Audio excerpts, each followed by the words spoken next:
Hello, Scott here, and welcome back to OrcusDorkus' RPG Shenanigans. And yeah, it's been a while since I've dropped a video here on the channel, probably a good month, but this time of year tends to get busy here at the OrcusDorkus household. It is the end of the school year, and with that comes finals for my children, and also my wife, who's a school teacher, having to deal with finals of her own, and all the wonderful little things that teachers have to deal with before they ride off into their summer break. But also, one of the things that I've been busy with these past few weeks is preparing and attending what I'm here to do a recap on today, and that is Strategicon. I recently attended Strategicon over the Memorial Day weekend, which was May 26th through the 29th, and had a wonderful time. It was the first one that I've attended without my son and his friends, primarily because both he and his friends had quite a bit of studying to do for their finals, which was the week after Strategicon. So therefore, they had to buckle down and not attend this one. But it was kind of cool to be able to kind of go and just fly solo with your friends and whatnot, and not have to be on your son and his friend's schedule. And likewise, spend way too much money feeding those endless garbage disposals of calories. But anyways, I digress. I am here to do a recap of my visit to Strategicon. But first, for those of you who are unaware what Strategicon is, it is a convention that happens 3 times here in Southern California, in the downtown Los Angeles area, right by LAX. They operate over 3 major holiday weekends: President's Day weekend, Memorial Day weekend, and Labor Day weekend. So it makes it relatively easy to attend, at least for those of us who live locally. And while it hasn't always been in the Los Angeles area, near the Los Angeles airport, it has been operating in one capacity or another in many different locations since 1977. So while it may not be the oldest convention in the hobby history, it is one of them that have been around for quite some time, and I think it is either the oldest or the second oldest to be operating in Southern California. So that is what Strategicon is in a nutshell. So what I'm going to be covering are highlights of my visit, recaps and reviews on games that I played in, and also games that I ran while there. First of which is Free League's Dragonbane. Let's dive in.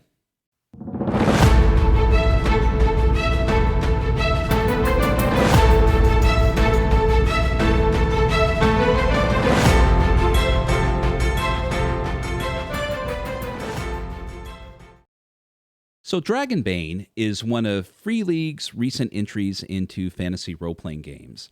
It was kickstarted maybe about a year ago, and just recently, maybe about a month, maybe 5 or 6 weeks, the full-fledged version of the box set just dropped to its backers. It is a D20 system, but not your standard D20 system where you're rolling a 20-sided die and adding a variety of numerical values to beat a certain difficulty rating. This one, even though your primary action die is a D20, you are rolling under a particular number, depending on the circumstances of the game, whether it be your skill, or something that involves combat. Whatever the case may be, you are rolling under a specific number. And certain things can assist you with that. That's going to provide you a Bane or Boon type system. I believe in the game they're called Dragons and Demons. And what that's going to do is provide you an extra D20 to roll to assist you with that.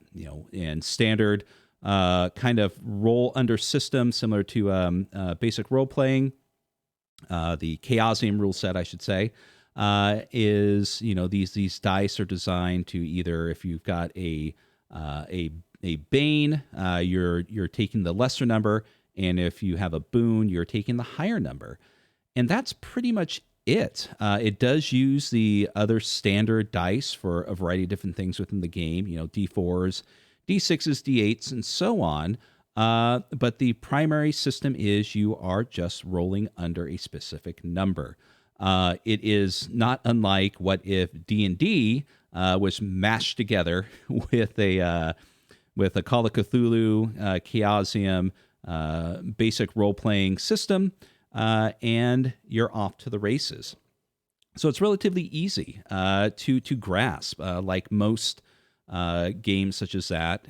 I do enjoy the percentile system that Chaosium provides, but the one thing that Dragonbane does a little bit differently is it's not inundated with a variety of different skills. They're a lot more compartmentalized and focus on what they are providing. And so there's not and I wouldn't call it a glut, because I love RuneQuest and Chaosium, but there's a lot less moving parts and a lot less particular items on said character sheet you need to pay attention to. And thus, it does accomplish in what Dragonbane touts, which is a fast and furious play style and an easy breezy game to run. And one of the other things that I enjoyed about it is it also touts to have very little prep time, and I agree with that.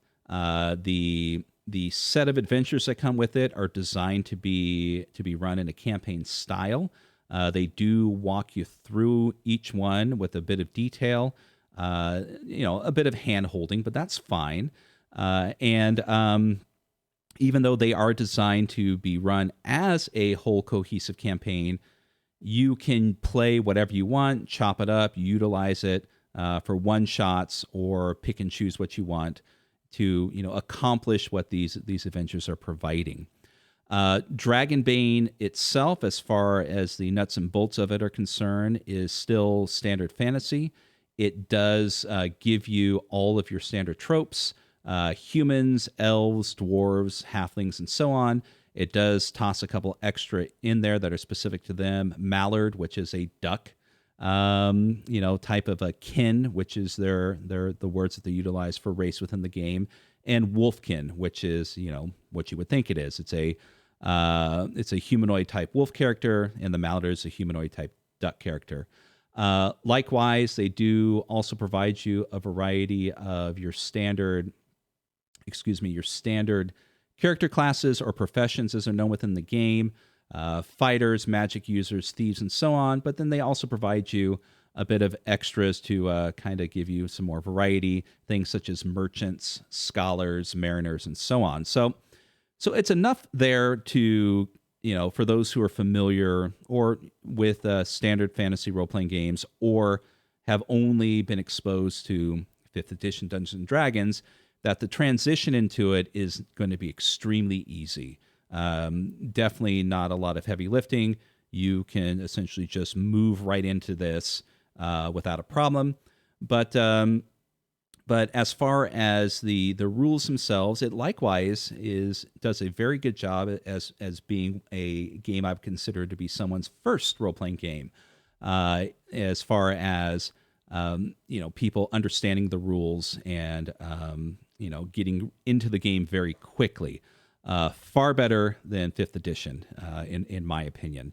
So yeah, I think even though this game did come out after the whole OGL debacle, and everyone was trying to find alternatives to their favorite fantasy role-playing game due to the circumstances of what occurred with them, a lot of things would be either a lateral transition or things that may be difficult, as far as you hear the typical crying and wailing of I don't want to learn a new system. I put so much time into this.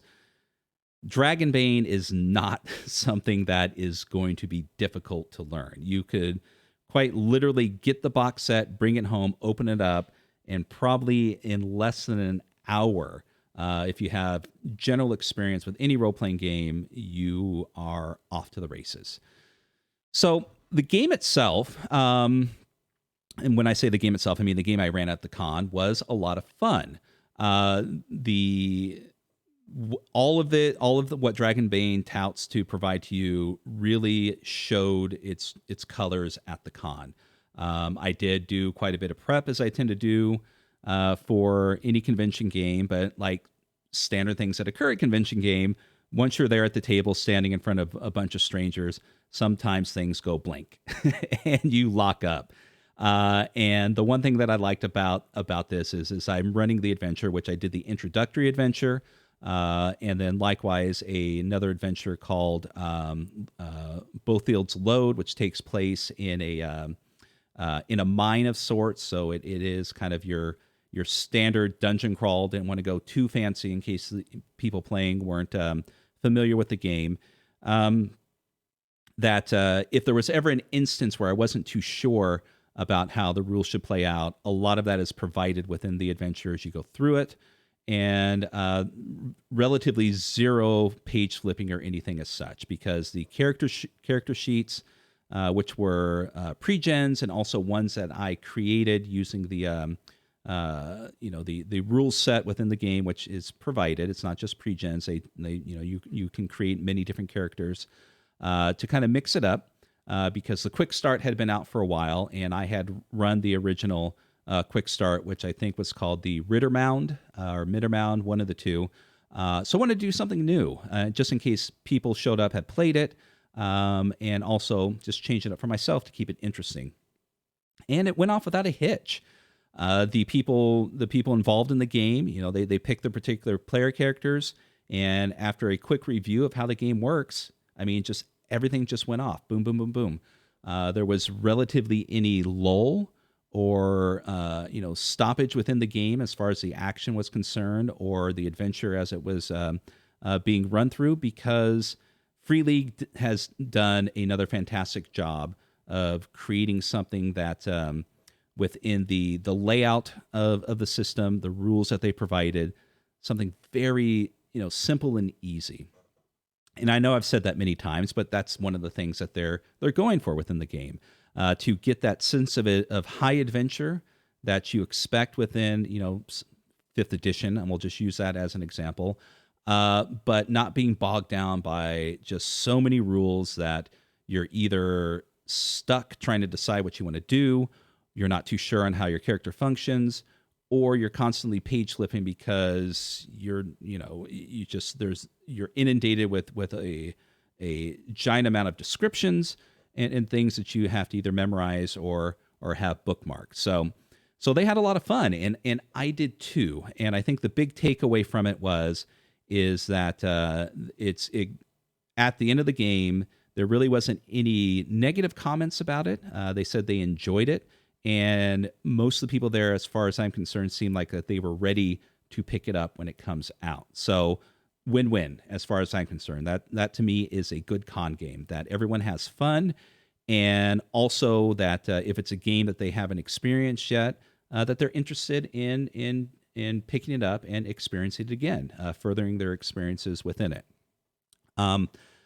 So I mean, there really isn't much to say negative-wise. I think the only thing that I had spoke to with some friends after the game was, so the adventure provided within the box set, along with the other bits and bobbins that's going to be coming with it. There's maps in there.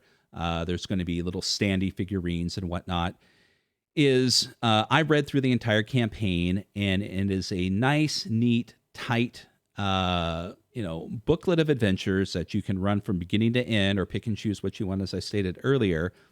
But I think my biggest fear with it is, I think if you've run through the whole campaign and you reach the satisfying end of it, I kind of feel like you're done with it. That as a whole, you're going to experience and enjoy everything that Dragonbane provides to you, but I don't think that there's much to do after everything is done. It is kind of like a one-and-done game. Now, that being said, I know Free League does an excellent job providing support for their many different games, but I just don't know if there's enough meat to it to want people to continue to carry on, especially after they've concluded this particular campaign adventure, because it's perfect. It's just perfectly compartmentalized and concise in all of its details and what it's trying to convey to you, that you're going to be satisfied enough to where it's just like, okay, well, that was Dragonbane. What else is there? And I just don't know if, depending on how they're going to support the game, if there's going to be enough to draw a majority of people back in. So it's not a fifth edition killer as far as I'm concerned, which it never was going to be. But I definitely think it's a fantastic alternative to move people away from that if they're looking for something different, and kind of like a stepping stone, so to speak, into other role-playing games, whether it be other fantasy role-playing games or just role-playing games in general. So I think, other than that, my big takeaway from it was Dragonbane is going to make a perfect role-playing game for people who are new to it, just because it does hit tropes that people are familiar with, and the rules are so much more easy to digest than games like Pathfinder or 5th edition. And it's something that I think people can enjoy and utilize as they start to venture out and experience different role-playing games if they have been solely focused on 5th edition itself. So yeah, it's wonderful, and I'm looking forward to the physical box set to arrive, and it is definitely something that I would like to get a group of friends together and just run through the campaign, because it is something that I don't think would take very long either. I think there's 10, maybe 12 total within there, and it's something that with a good group that you can keep on a steady schedule, that you can get through and just put a notch in your belt and move on from there. There's really not much more to say about it. Rules light, relatively rules light, and something that is enjoyable and not heavy-handed in its description, not heavy-handed in what it's trying to provide to you. It knows what it is. It is a fantasy role-playing game that hits all the tropes, pushes all the buttons, and provides you all the feels that you want. And so that's Dragonbane in a nutshell. I highly recommend that you pick up a copy and run it at your next convention. So that was the first game that I ran Friday at Strategicon. And so the next one that I ran is DCC's Dying Earth, the new box set that just arrived here a few weeks ago. And while I had a great experience with that also, I do have more notes on it in discussions with the players that I had after the game, and also my general experience within it.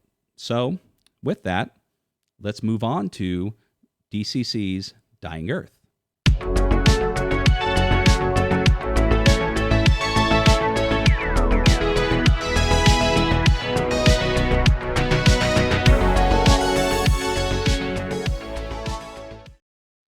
How about that for some cheesy graphics and music? Hey, I've never claimed to be a professional at this. So, excuse me. So, DCC's Dungeon Crawl Classics, Dying Earth. Goodman Games' love letter to all things Jack Vance and his wonderful series of books that he has written. Done with the with the right amount and appropriate amount of care and attention that they did with their Lankmar box set, and all the supplements and adventures that they provided for it. So, Dying Earth is a wonderful, fantastic box set. It does its best to portray the wonderful world that Jack Vance has created, to try to capture that particular style of conduct, that style of magic, the way people within the worlds of the Dying Earth express themselves and conduct themselves, and all things therein. And I'm not familiar with excuse me, with Pelgrane's Press. Pelgrane Press Dying Earth. Wish I had it, hoping to get a copy sometime in the near future, but I don't have it as a reference to compare it to. I've heard wonderful things about it, but the style of play, as far as I know, is going to be wildly different than what Dungeon Crawl Classics is. Excuse me. Take a little sip of water here. So, But it is much like Lankmar. It is not just a car wrap of Vancian aspects wrapped over the standard DCC role playing game, and it is both a good thing and I'm not going to say a bad thing, but it is definitely going to cause a deficit for certain people who are familiar with Dungeon Crawl Classics, and likewise people who have attuned themselves to a particular style of play. And we'll get to that near the end when I go over the discussion that I had with the players at the end of the convention game. Excuse me. All right, so the Dying Earth was a Kickstarter that came out quite some time ago, and it has been going through the usual amount of work and attention to detail that DCC and Goodman Games provides, and that many people are used to. So there really wasn't any issue with the amount of time it took to get to our hands. The PDFs dropped some time ago. I breezed through them, but for me, a lot of it is dense with information, and it's just one of those things where, in order for me to absorb that particular amount of information and lore within a game, I prefer to do it with a physical copy. So the box set arrived maybe 2 months ago or so, and the moment that it dropped, I knew, okay, this is something that I want to run at the coming Strategicon convention, and also people were awaiting to play it, and so once it arrived, I did an unboxing, my unprofessional unboxing videos that I do, and went through it and was just astounded with the amount of information that it provided to you. There is just a gigantic amount of adventures that came with it because it was the Kickstarter set too, and it was something that I wanted to go through in detail because I wanted to present this as a special event at the convention, and it was, and it should be, because it is. Jesus, I should cut that out, but not going to. So, I began my adventure into reading it, and it definitely gives you what you want, but maybe almost to a fault. The amount of we'll just call it Vancian. the amount of Vancian aspects provided within the book are astounding. And but the first problem I noticed was when reading it, and this may be a personal preference, but they did a really good job of utilizing a lot of the Vancian verbiage. That is to say, Jack Vance utilized a particular style of language and words within his writings, and some of which were completely made up. And so accompanying the book is a rather large appendix that provides you with definitions for a lot of these specific Vancian aspects, but which is great when you're dealing with the lore of the game. But they did tend to sprinkle about some of the Vancian verbiage within the rules of the game. And while that is neat, and it adds to the flavor of the book and the game that you're reading, it did create a bit of a road bump for me, because at certain times I'm like, they're describing a specific rule, but now I've got to go to the appendix to figure out what it is that they're saying. So neat idea. I don't know if it was pulled off exactly like they expected. Is it a deal breaker? Absolutely not, but it's just something to note, because again, one thing that's going to keep coming around in regards to the game is this is definitely a diversion from Dungeon Crawl Classics. It is DCC in its foundation, but it definitely is different than your standard Dungeon Crawl Classics game. So This was a game that I ran on Saturday afternoon. I had a full group, which was fantastic, and a lot of people were looking forward to it, and I was looking forward to running it. But one of the things that I found in my prep is this required quite a bit of prep, because not just because I wanted to be familiar with the rules, but I felt there was quite a bit of information that I needed to provide to the players. Excuse me one moment. In order for them to fully enjoy the game. Now, I didn't run the funnel. I felt that if I was going to provide a game, I wanted them to experience it as much as they can. So I ran a low-level adventure. It was a second level. So that allowed them to be specific characters, new classes that were provided with the box set, and also allowed them to dive into the specific aspects of what magic is within the Dying Earth worlds, which is different yet similar to what everyone is familiar with within Dungeon Crawl Classics.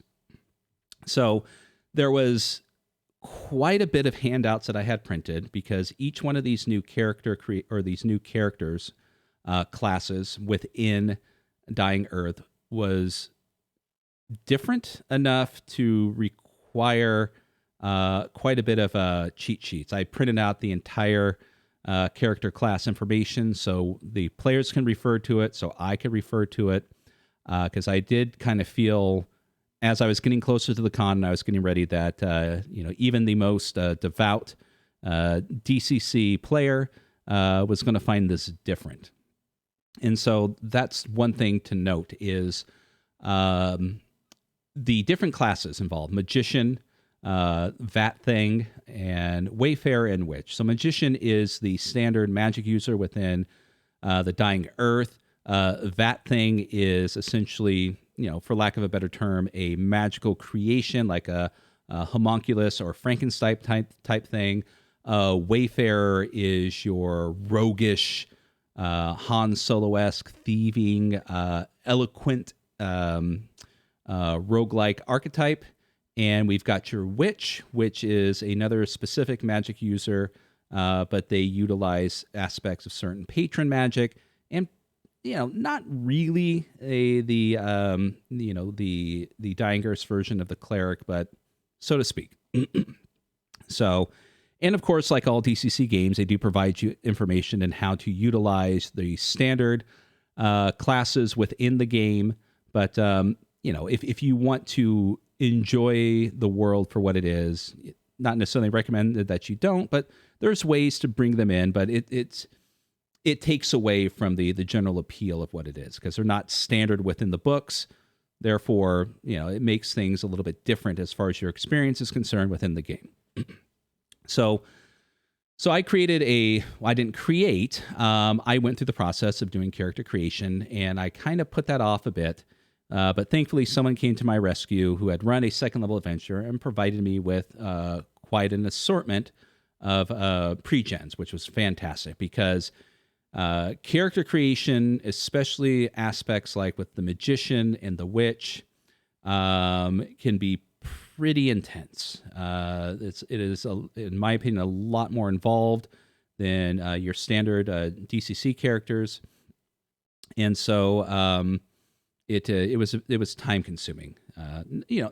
Again, not a deal breaker, because if you were running a game at the table with your friends, character creation, as long as it's enjoyable, can take as long as necessary. And it was fun, but when you've got a bit of a crunch involved with character creation and you're under the clock, it's not as fun. But that's on me, not on the game.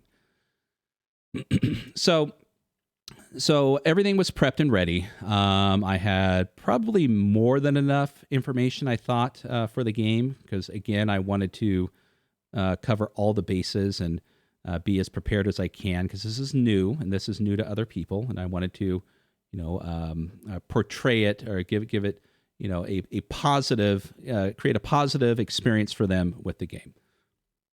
So one of the things that we kind of immediately found out, or that I noticed within the game, is after we went over the details of every character class, I could tell that the players really weren't comfortable with them.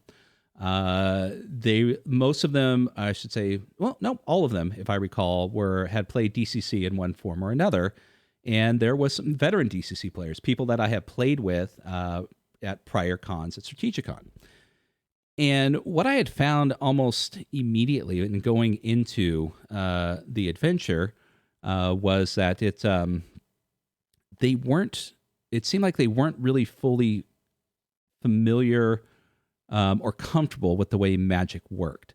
Magic within the DCC, or within the Dying Earth world, as opposed to DCC, is I mean, first off, there's specific new magic or new spells within the game that are very Vancian in its description. Magic is memorized in tradition with, how Vancian magic, the foundation of, Dungeon Crawl Classics, Dungeons and Dragons works a little bit differently than D&D, but still, it still holds true. Magic itself, it's not a random roll, so to speak. When you get a particular spell, you have what's called root magic, or route magic, however way you want to pronounce it. And what that does is when you pick up a spell, you do a variety of rolls to ascertain how they function, and that is exactly how the spell functions every single time. When you level up, you can try to change that to increase the outcome of it. And, essentially in a standard spell table, you roll whatever specific die you utilize for your class, and you can burn magic or other things will apply to create a more positive or larger outcome. So it's a little bit different within this game. The other thing is, though, that I kind of found was, everyone within Dying Earth essentially are spellcasters in one shape, form, or another. But I was a bit shocked as we were going through the adventure, which was, oh boy, do I have it here? There it is. The Sorcerer's Tower of Sanguine, the Sorcerer's Tower of Sanguine Slant. Okay, so it's a fantastic adventure. It definitely is one I would recommend without question. They had a good time within it, but I was a bit shocked as they were going through it. I thought they were going to be slinging magic and doing all these wonderful, crazy spells through the whole thing, but they didn't. And I did try to, when I noticed that, to kind of encourage them to do it, but I kind of felt like that they were following kind of the con route when it comes to DCC games, of they're kind of keeping things close to their chest until we get to the end scenario where they can just let loose, which again is fine. But yeah, I was a bit shocked at that.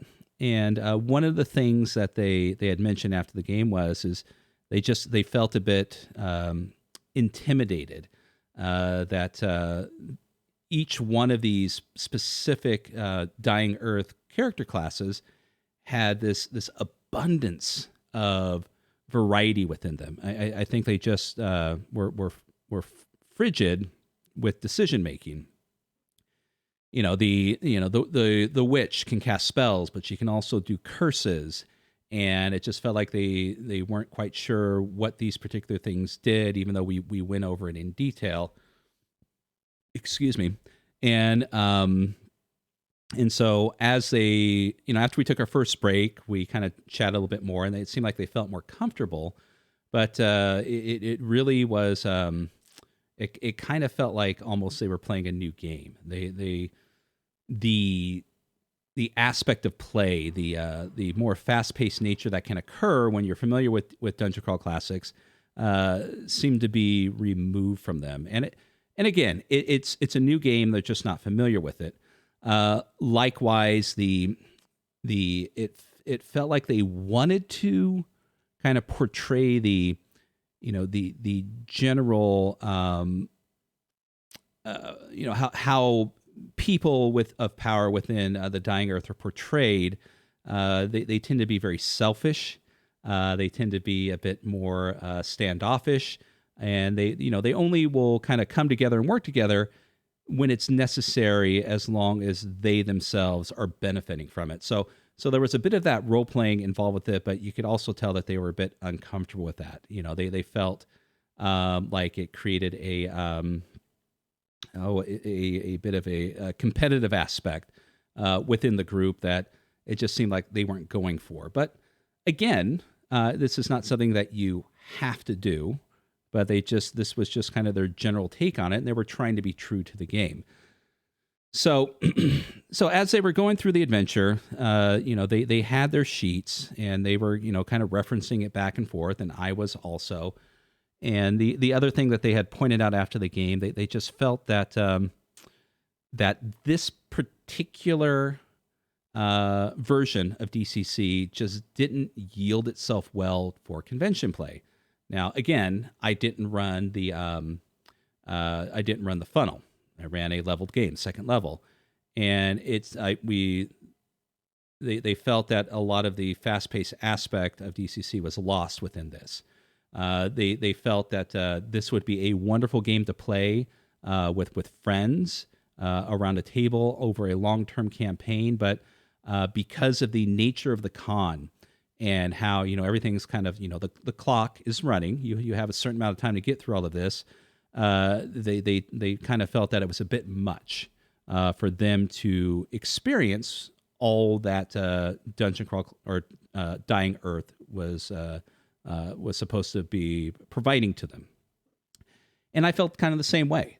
When you're reading an adventure, when you're reading a game, or the rules of the game, you can kind of get a general idea depending on how experienced you are, but you never really know how it's going to play out until you bring it to the table. And so I kind of agreed with them that we were talking, and I think one of the things that we all agreed on was, just because of the nature of the Dying Earth, and you're trying to capture what has been provided by Jack Vance within the books, that it's something that should be done as kind of like a slow burn. You want to experience everything. You want to be talking in that Vancian verbiage. You want to be, having these particular conflicts and conflict resolution that isn't necessarily done through smashing it with a sword or slinging spells at it, through a particular set of intellect. These are people of towering intellect and proficiency that don't necessarily rely on that to solve all their issues, but it's definitely something that they use as a foundation. There's other ways to do it within the game, through a variety of expressions and role playing that is true to the nature of the books. And that is something that, even if you're familiar with Jack Vance, just, is hard to kind of come across with as you would within 3 to 4 hours. So yeah, they love the setting. They really like the game, but they do feel that out of most of the DCC offerings, that this one just felt like, maybe this is something that you couldn't do at a con, or it's something you can do, but it would be something that you would do over multiple sessions if you were able to do that, a two-parter or something. So, but yeah, it felt, they felt a bit intimidated by it. They felt, they felt like that they weren't doing it justice, so to speak, and kind of right around the time that they got their training wheels off and they start to feel more comfortable with it, time's up. Time to move on. So that was kind of a lesson learned for myself, and I do feel the same way. Obviously, it's something that I may try again. I definitely want to get the funnel to the table, either at maybe a con or with friends to experience that. But I do feel that people love funnels, but for me, the real enjoyment of Dungeon Crawl Classics is the upper level aspects of the game. That's where you get into the meat of what makes Dungeon Crawl Classics special for me, and likewise the even the even larger side of beef, that is the Dying Earth. So, so yeah, it was a learning experience. It's probably the first game that I've run at a con so far where where I kind of took a step back, excuse me, and thought, well, okay, this was a different experience. Was this something that maybe I didn't do correctly? Was it something that the players just weren't properly prepared for? Or could it be that the game itself just didn't yield itself towards convention play? And that, and there's nothing wrong with that. Not every game out there, I don't care who you are, you can mold it and twist it and make it and force it into a convention slot. But I feel if you have to do that to a game, you're missing out on what the true experience is. So, so the big takeaway from it is while the game itself, in my opinion, is fantastic, it does give you exactly what you want from it. If you're a fan of Jack Vance and Dying Earth, it is definitely a game that I feel can be best enjoyed at a slow burn over a period of time as you get comfortable with these divergent changes from what people are familiar with Dungeon Crawl Classics and its rule set are, and just to appreciate that the world that you're in, and maybe it just isn't one of those that just are designed that will fit well within a slot at a convention, unless you're going to miss out on quite a bit because you're going to have to do a lot of hand waving and change it up to the point where are you really playing in Dying Earth anymore? I think that would essentially be what I say that it's not at that point, is that at that point, it is just a car wrap of a DCC game. And this game is too fantastic to be treated like that. So yeah, that is my takeaway from the DCC game. I'm sure I'm probably missing over a little bit, but it is one that I would still highly recommend. Definitely pick it up. Have your Vancian verbiage appendix with you when you're reading it, whether it be the lore or the rules, and maybe a dictionary on your phone also, because not everything is covered as it should, but definitely one to enjoy. If you're a fan of Jack Vance, you're not going to be disappointed, and it's definitely one that I would recommend to get back to the table and enjoy. Just enjoy it maybe in a lot more leisurely fashion. Ugh, can't talk. Okay.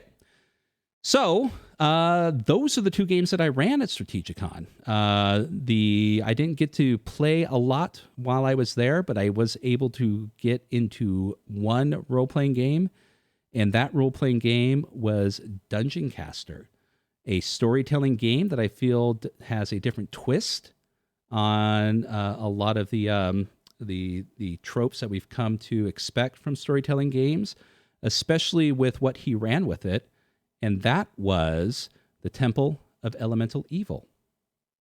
Let's check it out.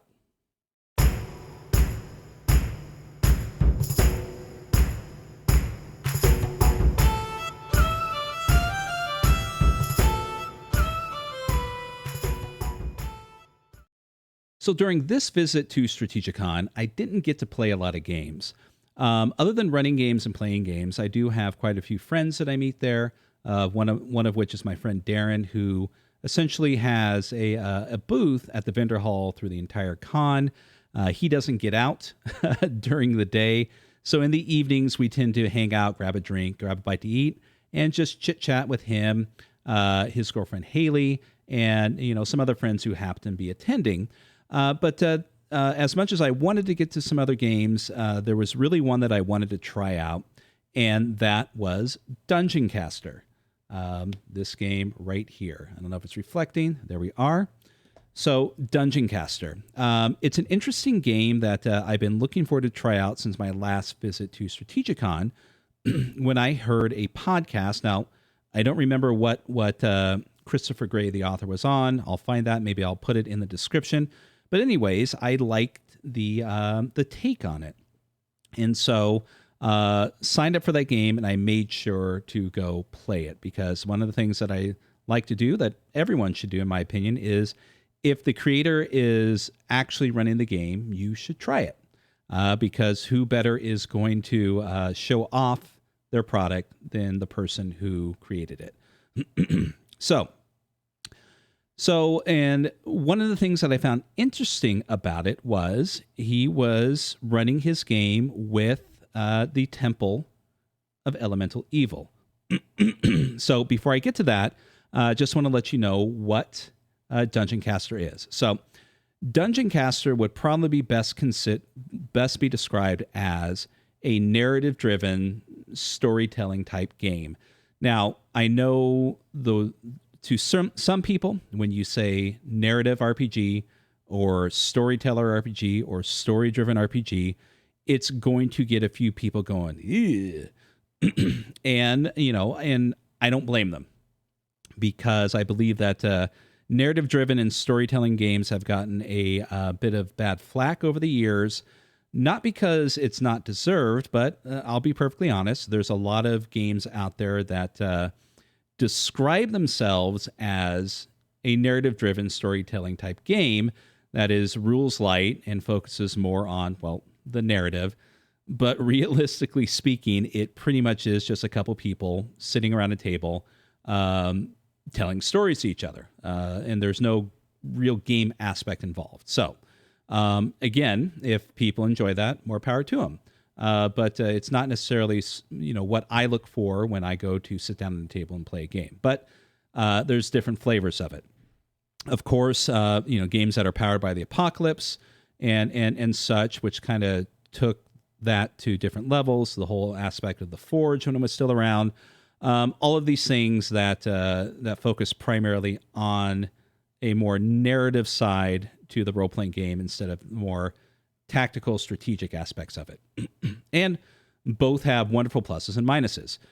And what you'll find, though, is it's hard to kind of combine the two. If you're looking for a specific type of experience, you are going to make trades between one or the other. You're not really going to get the best of both worlds. But when I heard about Dungeoncaster, did a little bit of research, and saw what he was running, I was curious, because that essentially is what Dungeoncaster is claiming to do.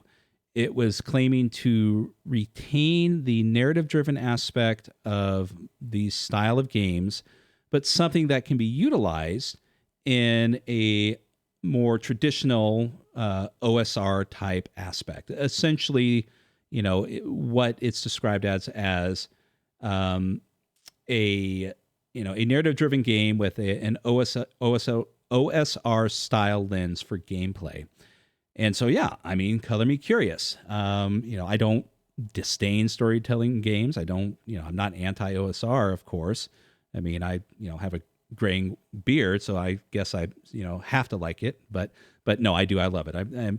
But I'm not really picky. I like all styles of role-playing games, all genres, as long as the game is good and fun.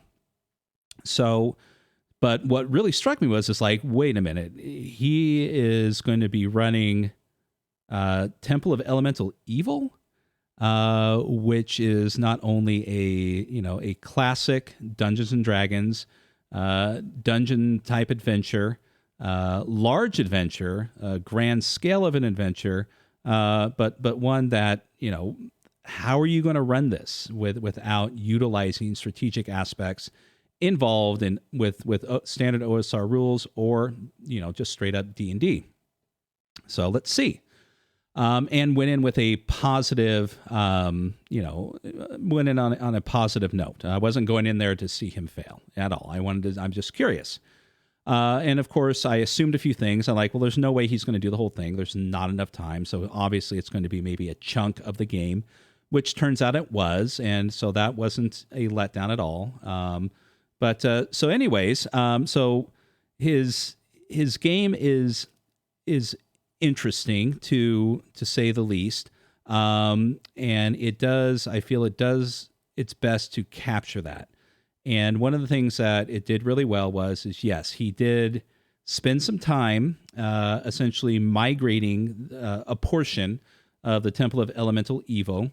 And essentially, we went through the lower aspects of the dungeon underneath the temple, and essentially made our way to one of the big bad elemental bad guys.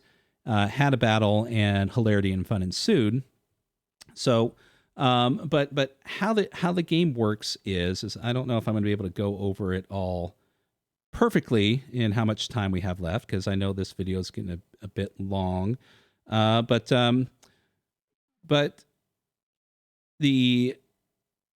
it's narrative driven, and it's scene driven, and so there's you're setting up a game that involves certain threats, which again is nothing new, but you are playing a lot of the standard tropes involved with it. I was a magic user, elf. There were dwarves, there were rangers, there were fighters, there were clerics, and what it essentially it relied on, which there was a lot of freedom involved with it. And granted, we were hitting all of the particular beats within the aspect of the dungeon itself. Oh God, excuse me. It still retained a lot of the aspects of what you would consider a traditional D&D adventure to be.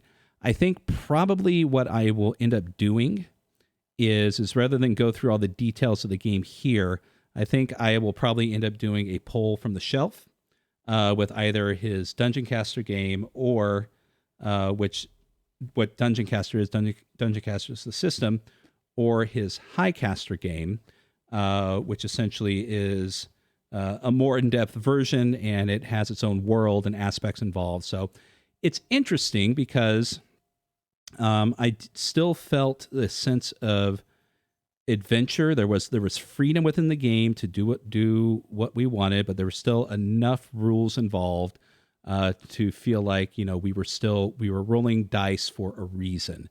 And granted, it's depending on the variety of threats that were involved within the game.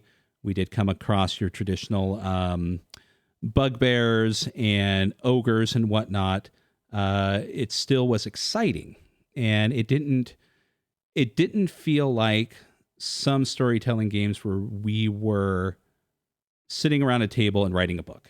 I know that's kind of a negative thing to say about it, but it does feel like that with some of the games out there. But this one was different. And one of the things that I really enjoyed about it, and what he touches on within his Highcaster book, is for those who prefer, a more traditional strategical approach to their games, he does have a very nice part in the back of the Highcaster book, providing you with his ideas to utilize his rules within these traditional games. He talks about Dungeons and Dragons. He talks about Call of Cthulhu. He talks about DCC within there, and not poo-pooing on them, because obviously he enjoys those also. But it seems his philosophy is that that there's no reason why they need to be separate. That you can merge both aspects of these games together, have an enjoyable time, and have enough from both sides to garner a particular enjoyable experience without feeling like you've missed out either or. It's not entirely tactile within its aspects of more traditional games, and it's not so much on the storytelling side where it just doesn't feel like you're playing a game at all. And he did that really well, and I enjoyed it. So I think what I'm going to do with his particular game is going to do an episode of a pull from the shelf, highlight it, and kind of go through it in more detail, which to give it the proper attention it deserves, and then me trying to just kind of remember the particular aspects of the game, and really not give it the justice it deserves, because as you can tell, I don't script this crap out. This is primarily off the cuff. So that was the one game that I played, and I'm looking forward to spending some more time with it. I have started reading Highcaster, and I am kind of liking what I'm seeing. I am going to hopefully get around to it this summer to try it out and see how it functions, for someone who is, not the creator of the game, and see what comes from it. And if put it in my usual repertoire of games that I may want to run over a period of time. But first and foremost, I much like Dragonbane it did feel like another great game to utilize at a convention if you were looking to do, a more OSR style, but you wanted to mix it up a little bit, try something new, and have the familiarity of a familiar adventure like Temple of Elemental Evil, but mix it up, make it new, put a new coat of paint on it, so to speak, and see how it works out. So that was the game that I played, Dungeoncaster by Christopher Gray, and that pretty much puts a cap on my visit to Strategicon. Overall, I had an enjoyable time. It was a different experience without my son and his friends there. I definitely prefer to have them there because they're a lot of fun, and they're good times, and also I enjoy when they go play in different games and I get their feedback of it. I just enjoy them going out and experience the different things that are being provided at Strategicon as their as their repertoire of games grow. Hopefully, sometime in the near future when they feel a bit more confident, they might want to run a game at Strategicon. I think that would be fantastic. Some couple other minor highlights was that Alan Barr was there representing Gallant Knight Games. Alan Barr of the Tiny Dungeons, Tiny Cthulhu, and likewise Heirs to Heresy, Crescendo of Violence. And one of the things that he was selling there was the Fantasy Fight game, or Westing Games Zorro, which I purchased, and I had him sign. But I will be perfectly honest with you, I had no idea what Alan Barr looked like. So when he offered, hey, if you want to, because I've never seen Zorro out in public, and when they offered to say, hey, if you buy this, the author will sign it, I said, that's fantastic. I love that. I'm a collector, and would love to have authors put their stamp of approval on their game and show that we appreciate it. But not knowing what Alan Barr looked like, after I got the book signed and I met my friends at the bar for a beer later on, I noticed that the signature wasn't too clear, and Alan was just one of, I think, 6 or 7 other people. I had no idea who signed it. So I went back meekishly to the booth and essentially said, excuse me, I kind of have an idea who you might be, but I don't know which one of these authors you are, and I don't want to embarrass myself and say it's somebody that it's not. So if we would, accept my humble apology, who are you? And then he identified himself as Alan Barr. We all had a good laugh and everything was good. And so that was one. And one more minor highlight of the show was, I'll grab them here, set this aside. So during the outside of the vendor hall, they have a flea market where local people come, and they usually sell a variety of stuff. A lot of it are, old board games and whatnot. They're in relatively decent shape to bad shape, but it's cheaper than renting a booth full time over the weekend. And every once in a while, you'll get somebody out there selling, some good stuff, some old classic games, some deals on games and whatnot. And so one table, this gentleman kind of popped in, and he had stacks and stacks and stacks of books, a lot of Pelgrane Press stuff, a lot of Modiphius stuff. And so one of the things that he had there was Swords of the Serpentine and the classic adventure for 13th Age, Eyes of the Stone Thief, amongst other things. He had the entire collection of Modiphius's Star Trek. We're talking, how many books is that now? Probably about 15 or more, 18. And so I'm kind of in line trying to get a price, and I'm hearing him call off prices to other people. I don't know, $5. I don't know, maybe 10. I don't, and he's just, he's selling these books that are currently retailing for, 40, 50, 60 bucks. And he's just selling them for $5. So I'm like, I'm in line. And finally I get up to him, say, I picked up these two. How much are they? He's like, I don't know. Can we get $10 for both? I'm like, yeah. So, and these are brand new. I mean, the map is in with Sword of the Serpentine and Eyes of the Stone Thief, and everything is in excellent, pristine condition. That I jokingly said that I may just check around the with the local law enforcement just to make sure a local role-playing game or game store was not broken into, and someone was just trying to make a fast buck, because if he was selling those Star Trek books, I was going to go back and get the core because I've never played it. I don't own it. But by the time I came back after I was talking to my friend about this guy and what he was selling, everything was gone. I mean, someone literally popped in there and bought the entire Star Trek collection right off, right off the table. And whoever that was, they got a fantastic deal, or they're selling it for top dollar right now. So that is the kind of thing that can occur every once in a while at Strategicon, and you kind of got to keep your eye out for that stuff. So other than that, I had a wonderful time with my friends while I was there, and that was pretty much it.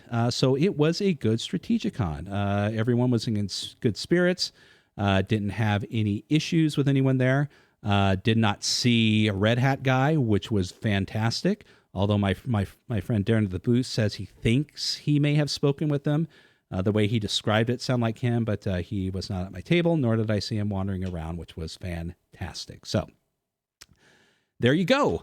That was my second visit to Strategicon, otherwise known as Gamex, for this particular session. Each session is named differently. The first one's OrcCon, this is Gamex, and the last one is Gateway. There we go. Gateway. Yes. Still works sometimes. So yeah, there you go. I'm sure I do appreciate you sitting through this entire video. If you have any comments or questions on the games that I ran, I would love to hear from you. If not, don't let my personal opinions on these games persuade you either way. If you are interested in Dragonbane, Dungeon Crawl Classics, Dungeoncaster or Highcaster, definitely check them out and make your own opinion of the games. But if you felt that I've said anything negative about the games, again, don't let that dissuade you from checking them out. So there you go. This has been another episode of OrcusDorkus Dungeon. Jesus Christ, it's been a long day. OrcusDorkus's RPG shenanigans. Definitely, if you can, if you haven't, give the video a like. Go ahead and please subscribe. I just do this for fun, but it's nice to have these subscriptions start to stack up as I've been garnering some more lately, to hopefully one day earn a half a cent on every time a video is played. So so I can one day afford that Snickers bar I've been looking forward to purchase this whole time. And also check out Titterpigs, the tabletop RPG podcast I do with Keith from Rolling Boxcars. We've got some good things coming up this summer. Now that my kids are out of school and my wife is likewise out of school, have a little bit more free time to follow up with both the channel and the podcast. So thank you all. Have a wonderful day, and we will see you again real soon.